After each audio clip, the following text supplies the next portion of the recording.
This is a Momentum Media production.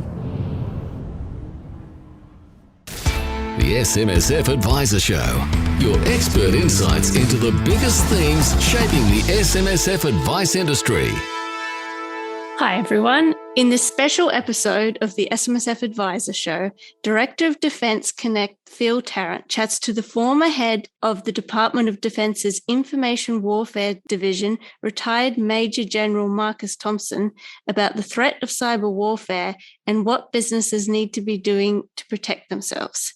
Marcus warns that Australia must better prepare itself for the cyber attacks, which will be weaponised in reprisal against Australia for supporting Ukraine during the recent conflict. This follows a recent warning from the Prime Minister Scott Morrison and the Australian Cybersecurity Centre that Australian businesses may be targeted by malicious activity. He discusses the need for SMSF firms and other Australian businesses to ensure that hardware and software has the latest updates and security measures, and to close the gap on any vulnerabilities that can be exploited. Enjoy the podcast, and as always, if you'd like to get in touch with us, just contact us at editor@smsfadvisoronline.com.au. Cybersecurity Uncut. Discover how business, government and our Defence Force are combating the rising threat of cyber attacks as Australia drives forward in its transition to a digital future. Hi everyone, how you going? It's Phil Tarrant here, co-host of Cybersecurity Uncut, joined in the studio by my co-host, Major General retired Marcus Thompson, Cyber Compass. Marcus, how you going? You well? Hey, g'day Phil. It's good to be back. It is good to be back, and I had to sub you in. You did. Sorry about that. Oh, no, I'm sorry. I was unavailable to help you that day, but it was a good chat with Paula Oliver. She was good. In fact, she was so good. I was a little bit nervous. I thought, gee, I wonder if Phil might be thinking about getting himself a new co-host. I don't think you're replaceable, mate. However, I think you're replacing me because we have the next installment after listening to this particular podcast. You've done a crossover podcast with the team over at the Secure Board, and you have a chat with them. So I think there's a really good way for us to continue to democratise the conversation around cybersecurity, Marcus, and we can bring our friends and collaborators in from right across the cybersecurity sector. Definitely. The more voices in this space, the better, Phil. You know, this is complex. Some of this stuff's really hard, and the last thing that any of us need is groupthink. So, you know, the more voices, the more diverse opinions and perspectives being presented for national cybersecurity, the better, in my view. And I think there's good reason for that, because, you know, we've gone from the launch of this podcast talking about things, I guess, academically or hypothetically, what if XYZ happens? We're now, and everyone tuning into this would be pretty clear on this. We're all aware of the situation in Ukraine, which we've been talking about, Marcus, for a couple of months now. Last time we got together, we were talking about a potential cyber flashpoint in Ukraine kicking off conflict. Well, we're sort of recording this a day or two after the Russian intervention in Ukraine. So that is now a kinetic war. We're all watching it being played out on the news channels, whether it's citizen journalists filming sort of cruise missiles sort of landing in Kiev, all the way through to some of the state-owned media showing those pictures, which is pretty confronting for a lot of people who would think that conflict in Europe is something from 80 to 100 years ago. Here we are again, back to where we were back in 1914 or 39. It's pretty horrific stuff, Marcus. Yeah, well, I mean, any conflict, any war, any military contest like that is confronting for anyone. And and just spare a thought just for a moment for the human tragedy that we see unfolding on the telly and at the moment. And these are people to try and get about their lives, and it's every war, every conflict. There's always that human tragedy. But as a career soldier, it's never far from my mind. I think we should front end this chat on that basis and acknowledge that. However, today I want to sort of spend some time with you and work through what we're seeing play out right now. And that's going to maybe sound a bit clinical, looking at those facts and the applications of warfare in Ukraine today. But we do acknowledge the suffering that those people of Ukraine and all of the relevant families elsewhere. I've got people in this business here who have family in Ukraine right now. And for me, when someone mentioned, I was like, wow, like this is close to home. And, the community here from Ukraine and Australia, it's a passionate community. So our thoughts are with you at this moment. Now, Marcus, we've spoken about in the last podcast we were together, Russian attitudes towards cyber or the use of cyber or electronic warfare in how it fights. And we spoke about sort of it's embedded into the military doctrine of Russia and prior to that, the Soviet Union. We've seen conflict or we've seen cyber attacks inside of those areas which Russia would assume or deem to be part of their traditional sphere of influence, Estonia, for example. So we've seen a lot of clues for how Russia will be using cyber and electronic warfare or information warfare in this conflict that we're in right now. A very good piece, Marcus, I thought, written by you in that I noticed they didn't come to me. They've come to you for some reason on the Financial Review to actually give your views and interpretation of what's going on. And if you haven't read the op-ed yet, so we're recording this on the Friday after when the conflict started. Look, that's going to be something that the academics are going to debate probably a day or two after the Russian intervention in Ukraine. So you're probably listening to this a few days after it. So what we're talking about right now is probably going to be different when you actually tune into this. However, you wrote a piece at the front end of this intervention, whether or not intervention is the right use of terms. You could call it an invasion. Yeah, let's call it for what it is, invasion. It's an invasion. Okay, yeah. We'll call it an invasion.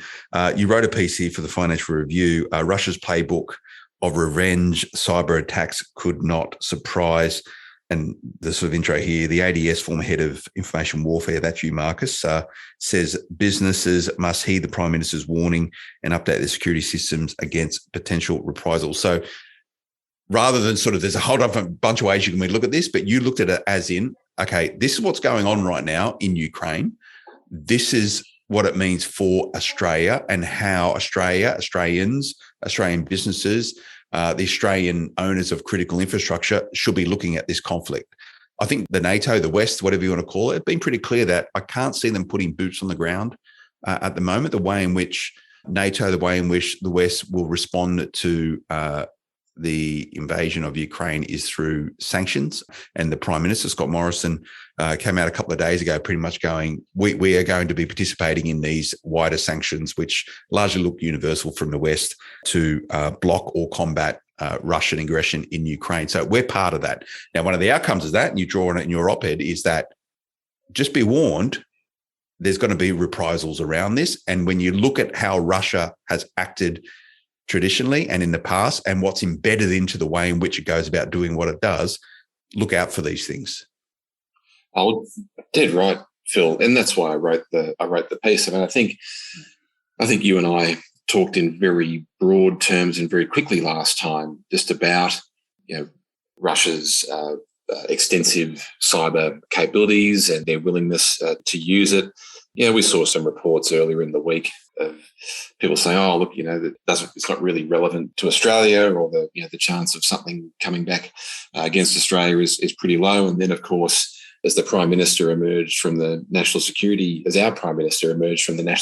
Committee of Cabinet on Wednesday, announcing those sanctions in response to the Russian invasion of Ukraine. I mean, he took time out during that press conference before he was invited questions. He took time out to warn the nation of the potential for cyber attacks as a reprisal against Australia for those sanctions. And I think there's a few of us, and I guess the point I make in the op-ed is that should not surprise anyone. Right? That should not surprise anyone. The Russians are masters of information warfare, and there's been so much written and talked about in the open source and books and articles and magazines and whatnot, just about the Russian approach to information warfare, which of course includes cyber. But the Russians have been masters at information warfare for decades, if not centuries. And all of that, psychological operations, information operations, deception operations, what most people would think of today as disinformation or fake news, The Russians have been doing this for eons. So that's why I say there's nothing new here. That shouldn't surprise anyone. But of course, what is relatively new is the ability to conduct those activities in and through cyberspace, and the speed and scale at which those activities can be conducted. And the point here about the Russian playbook being well known is that they've been telegraphing it now for 15 years. So Estonia, 2007, when the Estonians relocated a Soviet-era grave marker known as the Star of Tallinn, Tallinn, as in Tallinn, the capital city of Estonia. Estonia was subjected to some crippling distributed denial of service attacks, DDoS attacks, that targeted their parliament, government ministries, banks, and some other civilian targets. That's 2008, when Putin annexed South Ossetia, the fight with Georgia. That went for about 12 days. Information warfare techniques used extensively throughout that 12-day conflict and subsequently in an effort to justify the actions that Russia had taken. That's 2008, 2014 in Ukraine.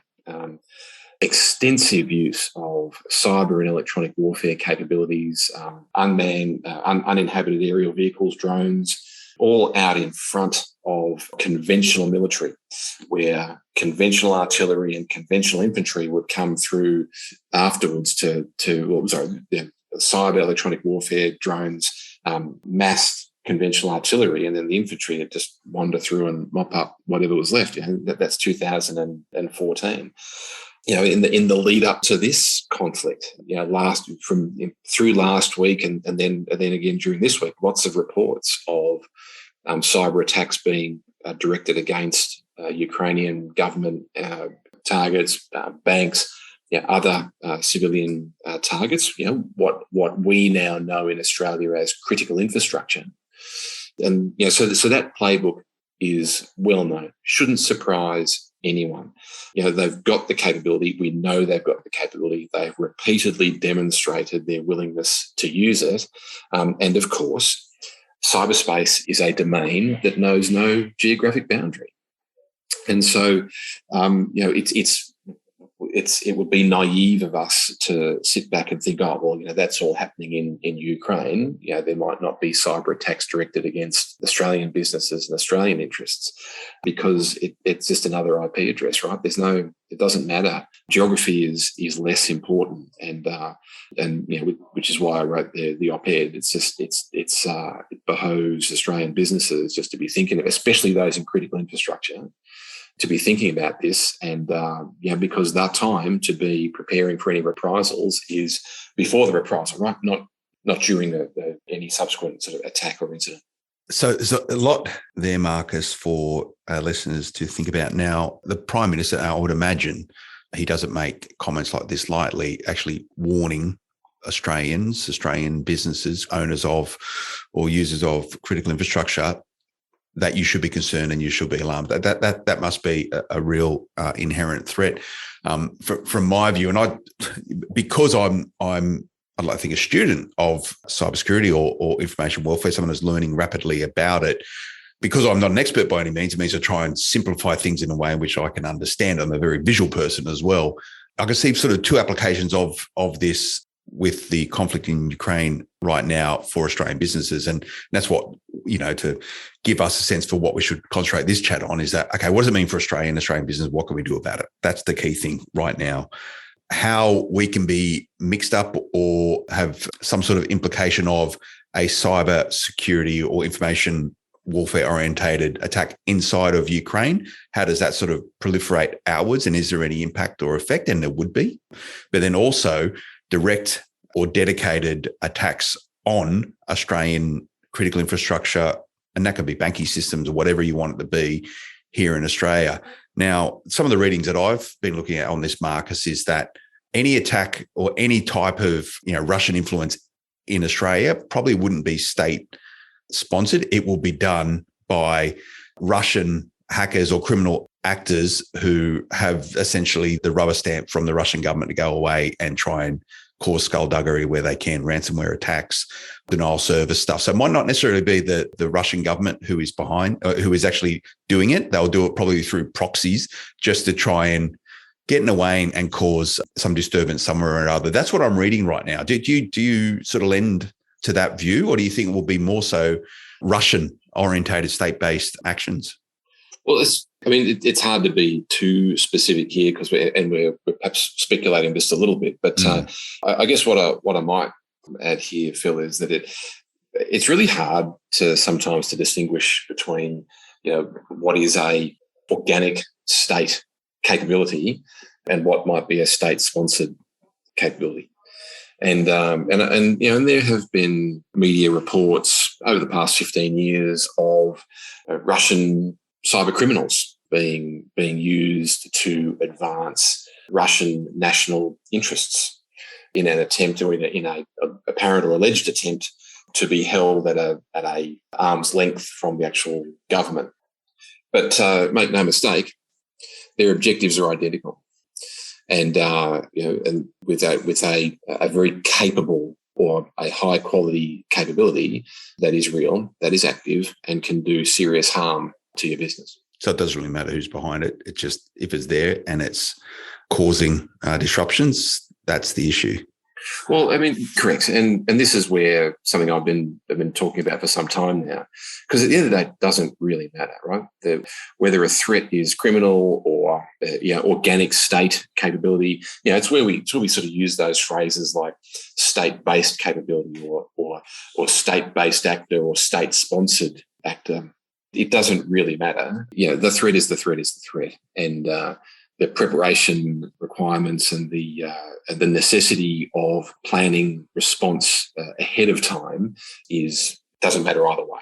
We look at this domain, if you want to call it, it is. It's a warfighting domain. So cyberspace is a warfighting domain alongside sea, land, air, and space. It is a true domain of conflict now.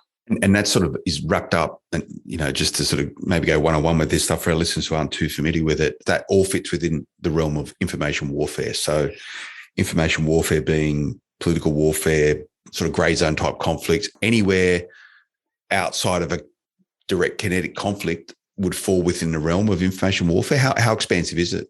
So I always considered information warfare to have three component elements. And if our listeners could picture a Venn diagram of three intersecting circles, and the three circles are information operations, old school influence, that in a military sense would include psychological operations, deception operations, misinformation, anything that you can use to deceive an adversary and gain an advantage. Because, remember, warfare or conflict is a clash of wills.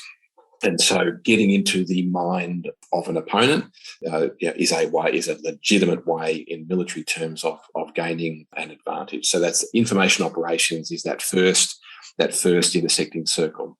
And then the other two are cyber warfare and electronic warfare. Now, electronic warfare is that old school listening in, electronic surveillance, old school jamming. But of course, these days, there's no sort of valve-operated radios on the battle space anymore. Everything in contemporary militaries now, everything's digital. Even an infantry soldier is carrying, these days, certainly an Australian infantry soldier is carrying between 7 and 12 IP addresses, internet protocol addresses on his or her body. These are all digital. You think about joint strike fighters, air warfare destroyers, modern tanks are digital platforms. So that electronic warfare, that traditional electronic warfare now exists on a spectrum with cyber warfare, which is the third of those intersecting circles. And that cyber and electronic warfare exists on a spectrum now because everything is cyberspace. And so, in military terms, we talk about networks and mission systems. Those mission systems being those jets, those ships, those tanks, or those fighting vehicles. That's the military operating technology. So they're the three sort of components of information warfare as I see it. And that information operations there's lots of definitions and lots of descriptions of it. Our Australia's Chief of Defence Force a couple of years ago used the phrase political warfare to describe it. There's lots of articles and books on hybrid warfare. There's been talk of operations short of war.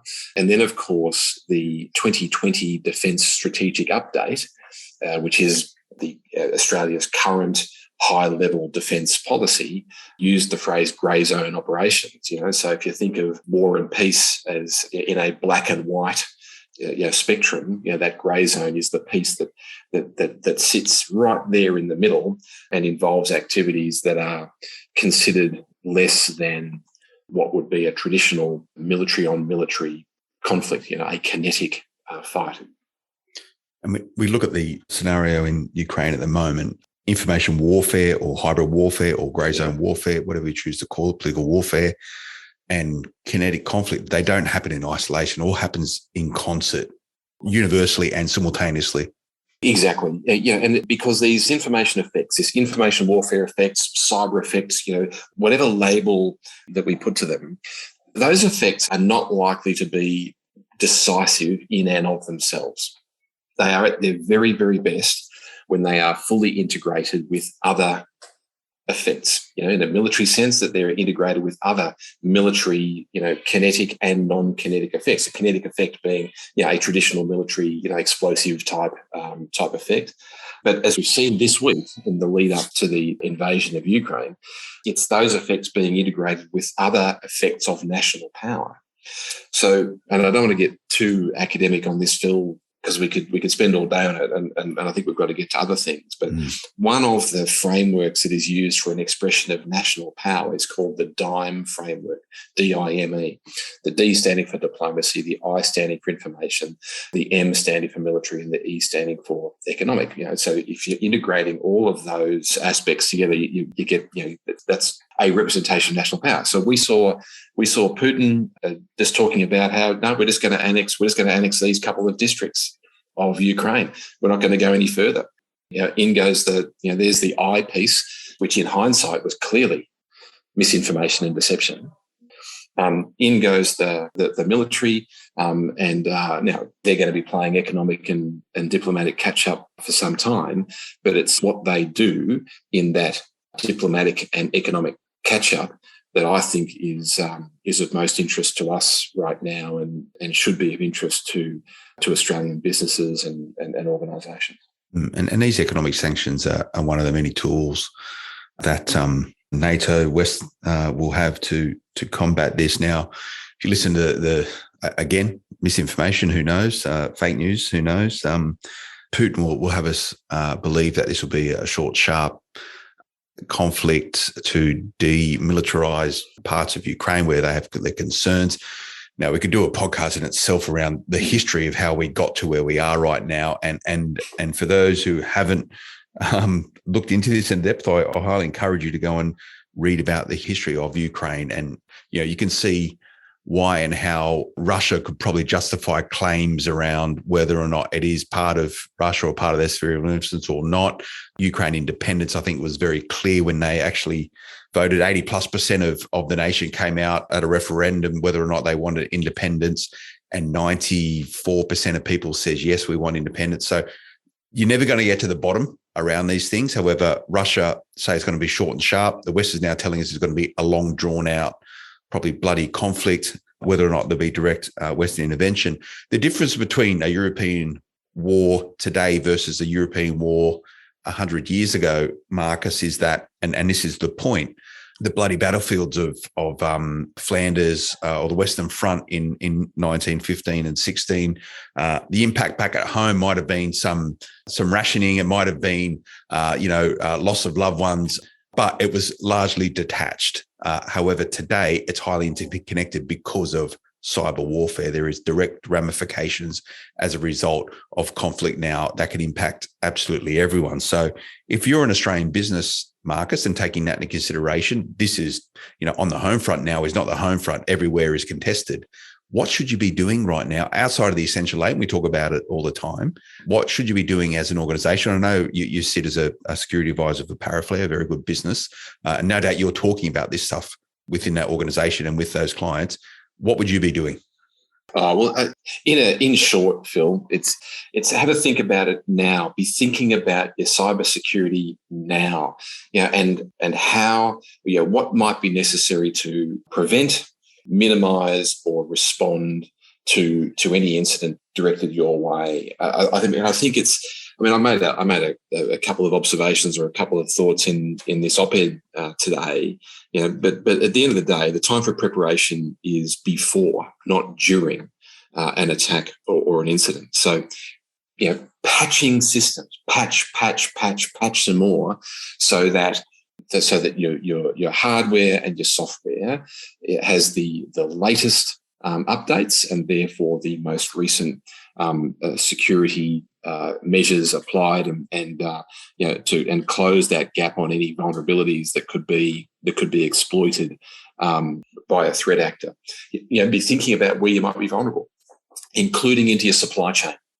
So with everything just so globally connected now, and especially with all of the global supply challenges that we're all experiencing at the moment in the wake of the pandemic, where might you be vulnerable, both internationally and domestically? When was the last time you had a look at your business continuity plan and your incident management or crisis management procedures? Is there a crisis management team ready to go? And decision-making authorities and delegations are reporting requirements understood by everyone who has a role to play, including into your supply chain, into third party providers. Now, how's our culture? Has our security culture internally? Is our workforce sufficiently aware that they are on the lookout for suspicious activity? Looking for that phishing email. Don't click on that link to give an attacker easy access into your systems. And I think importantly, stay close to the Australian Cybersecurity Centre. Follow them. Subscribe to their threat updates. Sign up as a partner, so that you're getting the most recent, current, contemporary information that the Australian Cybersecurity Centre can publicly release. Now, all of that, I'd be saying all of that, whether there was a crisis in Eastern Europe today or not, Phil. So that's what I say. It doesn't really matter, who the threat is. Threat is the threat is the threat. Just be thinking about this. But there is clearly heightened alerts going around. I mean, it's not every day that our Prime Minister goes on national television to warn the nation of the possible threat of cyber attacks. That's what he said. He said it was possible. He also mentioned that they'd had that government authorities had quiet chats with some businesses in the Australian industry, just to remind them to pick it up or be on the alert for any attacks. Because I just think it would be naive to think that Russia won't respond in some way to these sanctions, especially and it's maybe not this week, but especially as the sanctions start to bite. There's lots of commentary in the media, over the past 24 hours or so from Western leaders talking about how our aim is to, I might be paraphrasing here, our aim is to, literally cripple the Russian economy. Yeah, which they're doing through a lot of different sanctions. They're attacking their looking to impact directly their financial systems. They're blocking Russian state-based banks, particularly. There's some of them who go about and do a lot of the funding of defence programs. Individuals are getting blocked, and this is just the start of it. And we've seen how economic sanctions, which is a tool that's been used for hundreds of years to combat aggression. So this will take place, and this isn't just today. It's into the future, and we speak about it perpetually on this podcast, Marcus. Preparedness is key. Why are you prepared? Well, you're prepared for this sort of stuff. It's only when you get there you actually realise, in hindsight, that this is what you're preparing for. So if you haven't been doing those things that Marcus has spoken about there, you got to catch up pretty quickly. And I could probably do a whole podcast with you, Marcus, which I would probably phrase, is it okay to ... So the one I've got for you today, and this is for business leaders out there, because I'm sitting there thinking about this myself. Is it okay to talk about this with your team, with your business? And you spoke there about, and you touched on it. And again, I think it's a podcast in itself, this sort of security culture. Security culture isn't just your executives. That's absolutely everyone. So the question is, and, I will do an update with our business today. I'll do it weekly, what's going on. Should I be saying, hey, this is what's happening in Ukraine. This is what the Prime Minister has said. You need to consider whether or not the stuff that's coming into your inbox is part of this. Now, who's going to be targeted? Who knows? But is it okay to talk about that with your team?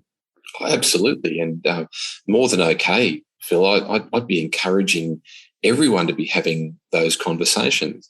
This is this culture, this awareness of the cybersecurity threat is part of that self-defense, which is that first layer of protection that any organisation can be considering. So, how confident are we that our workforce is sufficiently aware to not be that person who clicks on the link in the phishing email that might enable a threat actor to insert malicious software, malware, into our networks and then gain access right throughout our IT and our OT, especially if we don't have good segregation internal. So don't be that person to click on the link in the phishing email.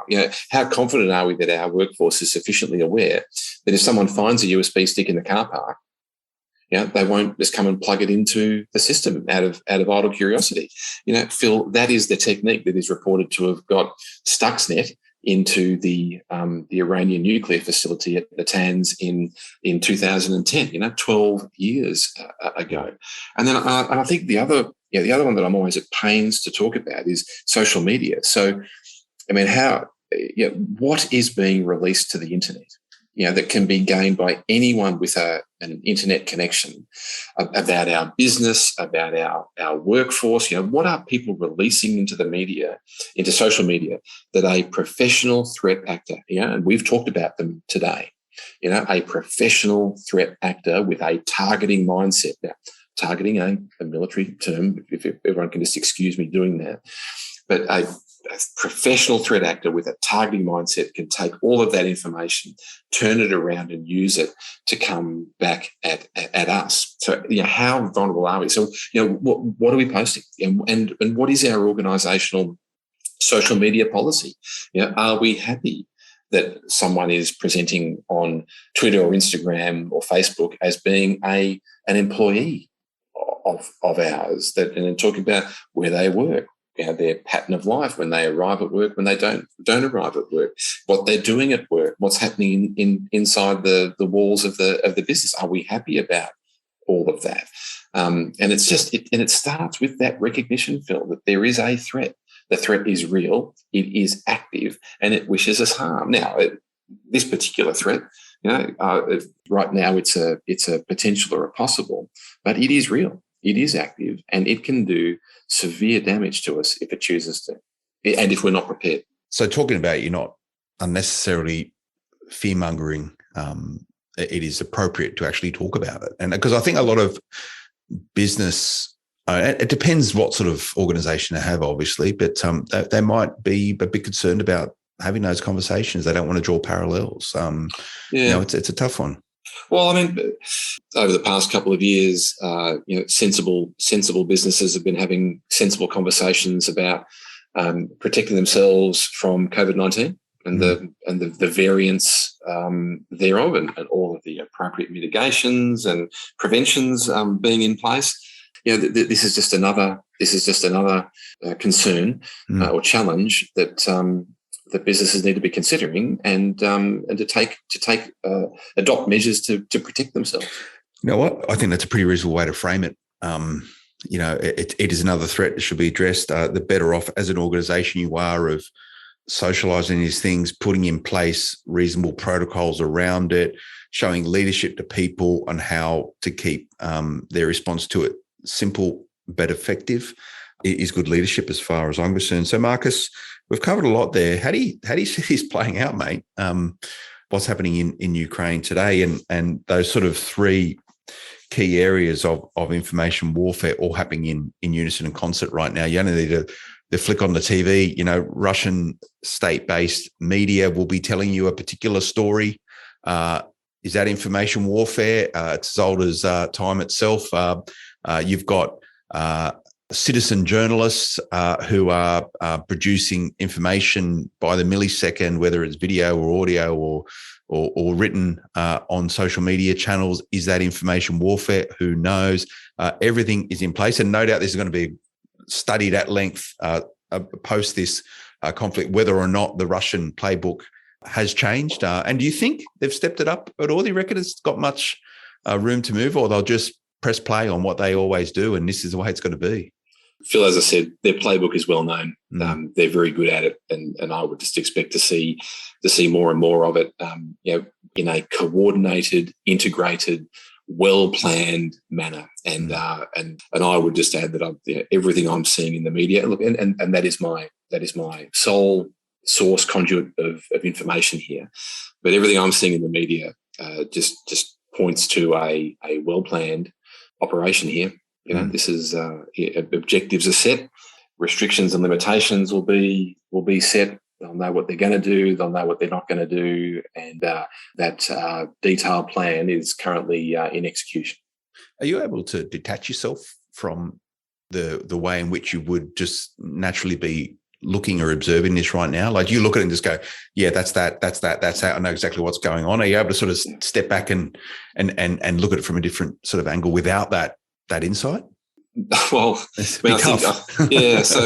So sure. I mean, I look at it and I read the reports. I see the reports on television, and you can see, yep, that's right. So this is happening, that's happening, this is happening, and and it's just best part of 3.5 decades in the military. I can't really help myself. And then with the latter part of my career being focused on the development of Australian information warfare capabilities, I've said publicly several times, Phil, that I am a student of General Valery Gerasimov, the current chief of the Russian military, who coined the Gerasimov doctrine, which is all about integrating information effects with other state and military effects. It's they've been at it for some time, and they're very good at it. But I would just hasten to go back to where we started. And whilst as a professional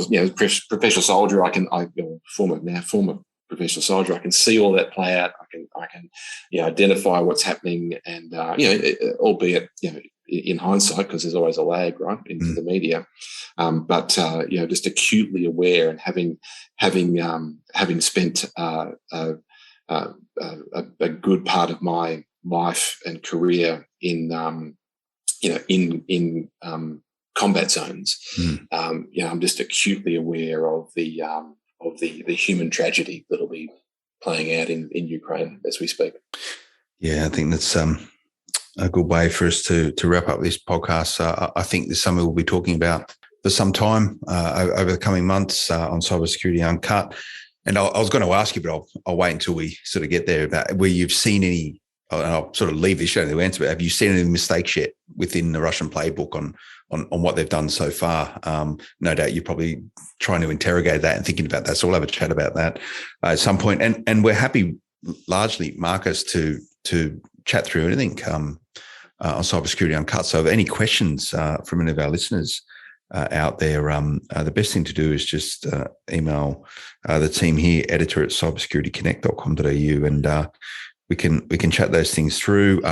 We'll be able to find ourselves, maybe, I think there's a couple of good academics to bring on, Marcus, to maybe give us a bit of a catch up on the history of Ukraine and how we ended up where we ended up here. And it's intriguing how it works. Yeah, always is. It's always interesting in hindsight, isn't it? But looking forward to those conversations, Phil. I'll just say to our listeners in the meantime, hey, just dust off your business continuity plans. dust off your incident response, your crisis response procedures, think about your vulnerabilities, and stay alert and informed. There we go. So this message there for business owners, and a lot of people think being a business owner is a glamorous and easy job, but let me tell you, it can be bloody hard, particularly when you have these responsibilities that you need to be considering, not only for the health of your business, but your people, importantly, as well. That's Cybersecurity Uncut for this week. I didn't think when we kicked this off, Marcus, that we'd probably be talking about something so practical out of the theory and the textbooks into this. So we'll work our way through it, mate. Well, it's the first time I've been speaking and writing about information warfare since I left the military. Nice one. That's Marcus Thompson, Major General, retired. He's Cyber Compass. He sits on a whole bunch of boards as well, helping them ensure that they're right across cybersecurity, but also those businesses who are powering them as well, including Paraflare. Good organisation. I hope you enjoy that, everyone. Remember, any questions at all, get in touch with us.